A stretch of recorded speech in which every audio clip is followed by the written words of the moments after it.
Hey guys, welcome back to my channel. My name is Shannon. Of course, if you have not been here before, welcome. If you have been here before, welcome back. You guys know what is up with that. So today we're actually filming a video on the new Bite Beauty foundation that just came out. Samantha Ravndal has been raving about this. It's been like the secret foundation she's been talking about. But I went ahead and picked it up as soon as I seen it available on Sephora. I'm going to try it out today, give you my first impressions, and obviously I'll try to do some check-ins for you guys as well throughout the day so you can get a feel for how it wears.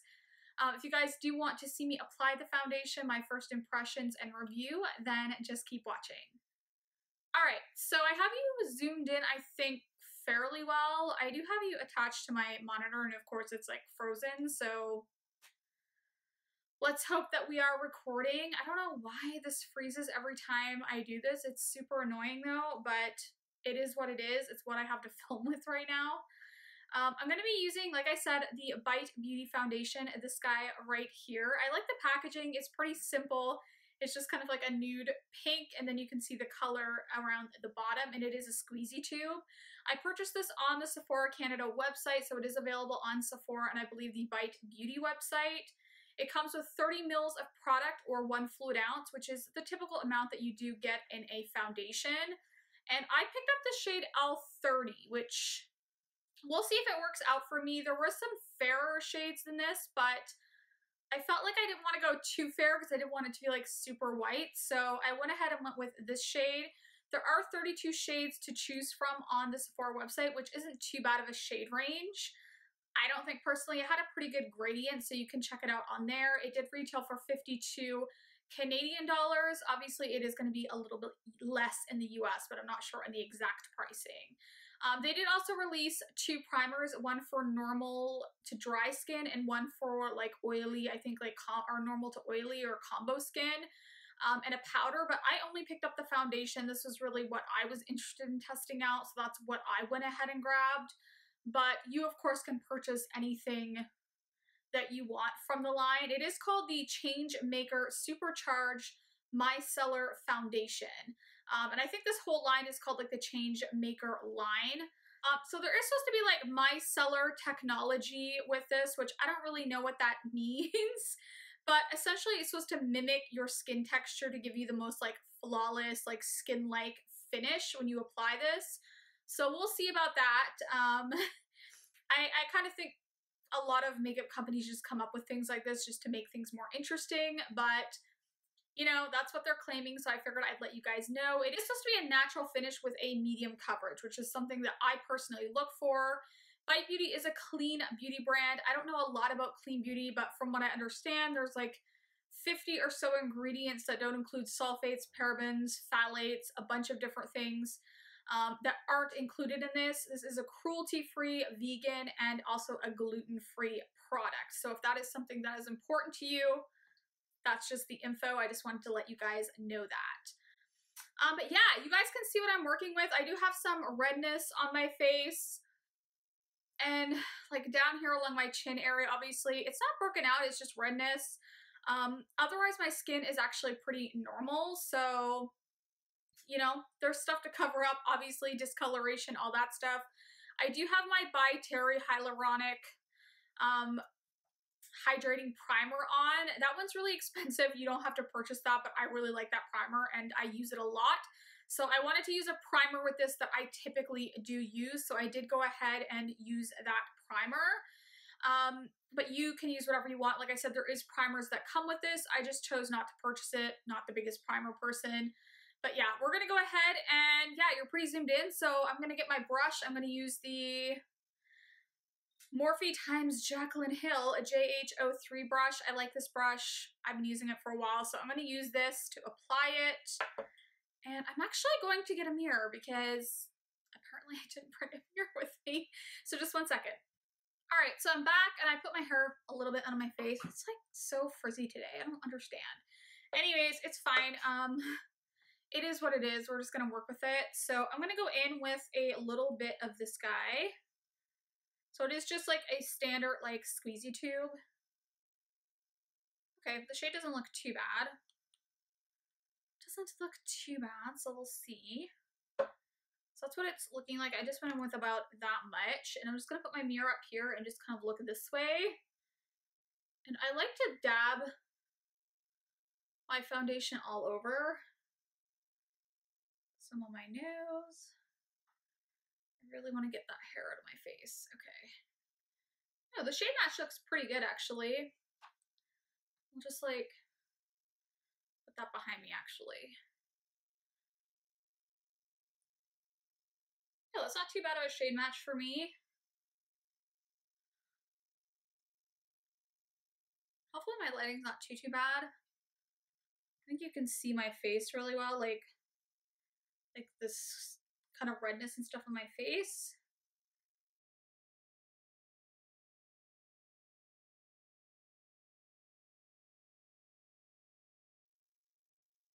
Just gonna see what it looks like with the one pump.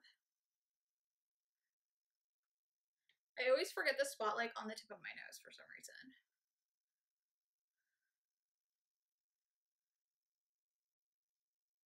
So just with that one pump, I would kind of say like light medium coverage for that one pump. I don't think it's anything like too full coverage by any stretch, but it definitely doesn't look bad. I mean, we're gonna try to like, there we go, brighten up a little bit. So it's looking a little dark. Yeah, so I say like light to medium coverage just on that first go around. So let's like add a little bit more because I want a little more coverage. And I don't mind a light to medium coverage foundation, but I was expecting a little more coverage. So let's just put a little bit more. All right, so let's like build that up.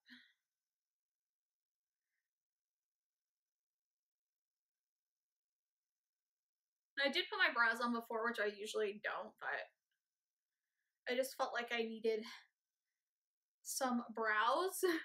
So if you're wondering why I did that, I hate coming on camera without brows. I feel like I look like so ridiculous. I have like no brows even though I have dark hair.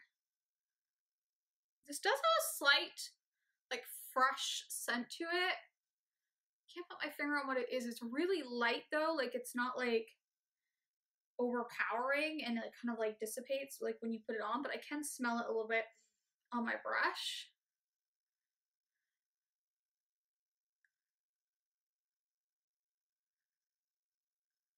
Keeps getting like darker and darker in this room. It's driving me crazy. I'm just pulling it a little bit down my neck.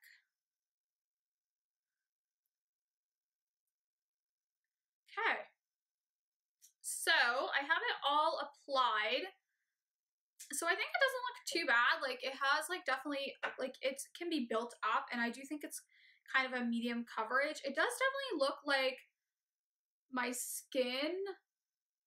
I do have some dry areas up here that I can see, but it's nothing like too crazy. It's actually like flaky skin, so there's not a lot I can do with that. But in around like my nose area, I think it looks pretty decent. It's like, it's actually on there. Sometimes foundation doesn't stick on me very well. So, I don't know, it's covering things up, but you can still see my freckles kind of like showing through it. So, I don't think it's like the fullest coverage, but I do think you can get it to a nice like medium coverage, which I do think I have right now. So, it's not too bad.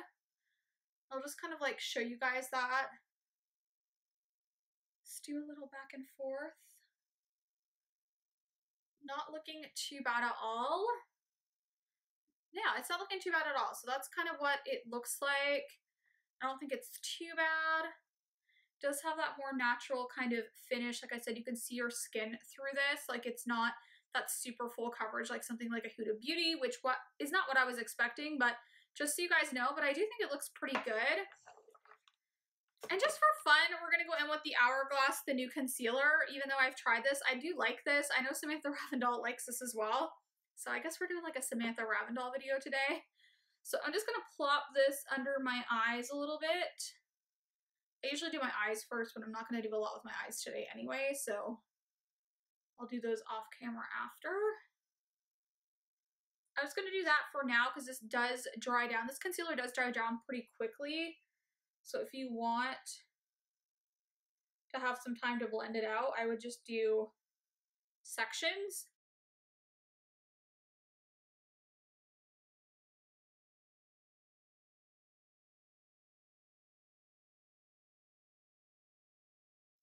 There, I get that almost all blended out. The concealer is so nice. I like that concealer so much. I wish they gave you more product though. Like there's only like 6 mils of product in that and it's like 45 Canadian dollars, which is insane. You can get so many. I just bought the new Dior one to test out. I haven't tried that one out yet and it has like 11 mils of product. So it's like way more. Some there and just a little bit on my forehead. And of course I have something black on the tip of my nose. Okay, that's gone. So we'll blend out right here.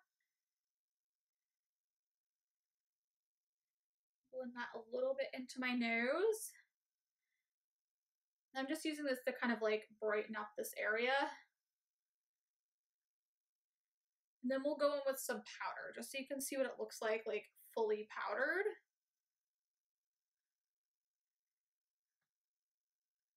What a difference though concealer makes in your complexion. Like, makes such a difference in your complexion.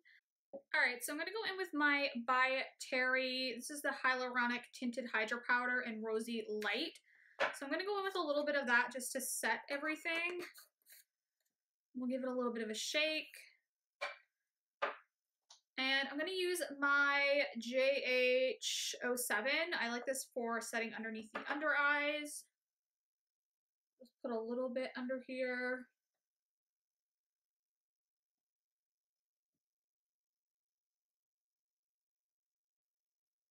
We'll do a little bit along the top since I put concealer up there.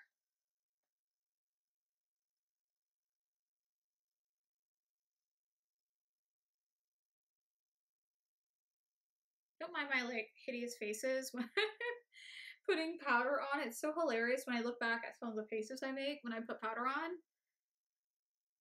And I'm just putting this kind of in the areas that I kind of want to blur a bit because this is a really good kind of like blurring powder that isn't like too drying on me. So I have that, and then I'm going to go in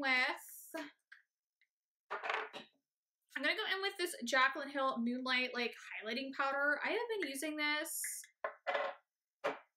quite a bit all over my face, and I just kind of like swish it into a big brush, but I don't have a big brush out here right now, so I'm just going to use my little guy. And I'm going to go in with this all over the face. And this isn't too, like it's one of those powders if you like really mix it into your brush, it's not too highlighty. And I just feel like it makes my skin look so nice.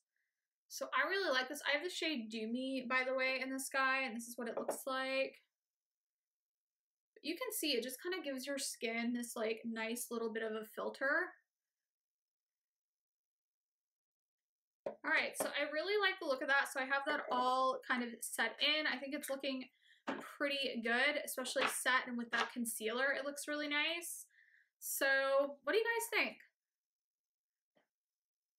Do you think it's looking good so far? Do you like it? You guys will have to let me know. So I'm going to go off camera and actually do the rest of my makeup. And then I will be back to film kind of the outro and you can see the full finished look. Alright guys, so I'm back with my finished look. So this is how everything is currently looking.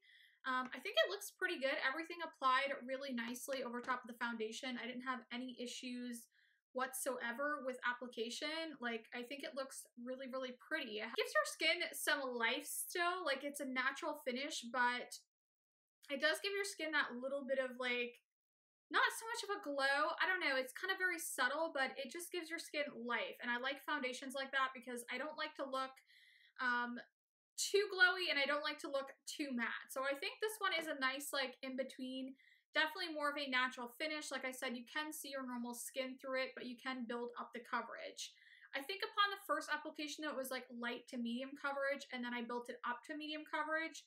So just keep that in mind. This isn't going to be a super full coverage foundation, but again, it doesn't claim to be. It does look pretty smoothing on the skin. I think it looks like really pretty, like up close. I did notice some dry patches up here, but again, I have flaky skin there, so it's hard for any foundation to perform that well over it, but overall it looks pretty good. Yeah, everything turned out pretty good. Like I said, everything applied nicely over it. I guess the real test will be wearing this throughout the day and seeing how it looks overall, but so far so good on this one. I think this is kind of like more of an everyday foundation that you could wear instead of like that heavy feeling. It doesn't feel heavy on the skin at all, which I personally like. And I like that it is in a squeezy tube. I just like these kind of foundations. You can get a lot of product out of here, so I'm happy about that. I think the shade matches pretty good. You guys will have to let me know what you think about how it looks, but I will come back later on and we'll talk about kind of more of what the foundation is looking like throughout the day. Alright guys, so I am doing kind of like my final check-in. It's like around 8 o'clock or something like that right now. So this has been on since 12 o'clock. So it's been on for about the 8-hour mark, which is a pretty good testing time. That's, you know, I typically do wear my foundation longer. Obviously, if you're at work, you're probably going to wear it longer. But I thought this was a good enough time just to like see how the foundation was looking. I did check in on it around 3 hours and was going to check in with you guys, but it honestly didn't look much different within the 3 to 4 hour mark. It looked pretty much the same. So that's like a good testament to the foundation. But we're going to kind of like, I'm going to get in close actually so you guys can kind of see. I did change my lip color, just FYI. So I do think it's looking like really good on my forehead. It was looking a little dry like around here, like I said, because I have a little bit of flakies around here. But I don't see that now. Like I feel like it really like warmed up in that area. I will say it looks a little, like you can see, I think the lighting is really making it look more dewy than it is. But there is a little bit of settling like right in here. And maybe a little bit around my mouth and right here on my nose, a bit has rubbed off. I did do kind of like a painting class earlier, so that could be my fault because I was like trying not to touch my face, but then I did touch my face and you know how it goes. So I was out and about. I do think maybe a little bit, like I said, right here has rubbed off. This side looks like really good. I think it looks really good though around the cheek area. That's what my under eyes are looking like. I do get creasing under my eye area, so if you guys are going to say, like, because I know I use the hourglass one, you're probably going to be like, you're crepey under the eyes, but I have wrinkles under my eyes. I am 35, so there's nothing that can hide those. It's not really the same as creasing. Like, I get a little bit of creasing because of that, but it's going to happen no matter what. But yeah, around my nose area, I don't hold too much against it because, to be honest, I am always touching my nose. My nose runs whenever I eat. It's a thing for me, so it happens to me on almost every foundation. Overall, I think it's held up pretty well around there. Like I said, I think it looks good on the cheek area. I think maybe a little bit has come off. I don't think it's like completely transfer proof, but I do think it still gives me that kind of like skin-like finish. And if you're not like, I mean, if you're super up close to me, you can see everything. Really can, can't you? But it doesn't look bad at all. I don't think it looks bad. I think my highlight is like emphasizing my texture a little bit, but I like a blinding highlight, which generally shows texture. But overall, yeah, I think it looks pretty good overall. So I'm pretty happy with it. What do you guys think? Like I said, I don't think it's perfect. I've been using an Etude House one. It's a Korean brand. I love that one. I don't know if this one beats it. I'll have to test this one out more, but so far so good. I'll keep wearing it, but this is going to be my final check-in. It is the 8-hour mark. For the 8-hour mark, I don't think it's looking bad at all. If you like a natural finish foundation that's not too heavy, or you can build it a little bit light, I think you would like this one. But yeah, if you guys like this video, make sure you do give me a thumbs up. Hit that subscribe button down below if you want to become part of my YouTube family. And yeah, thank you guys so much for watching. Bye guys.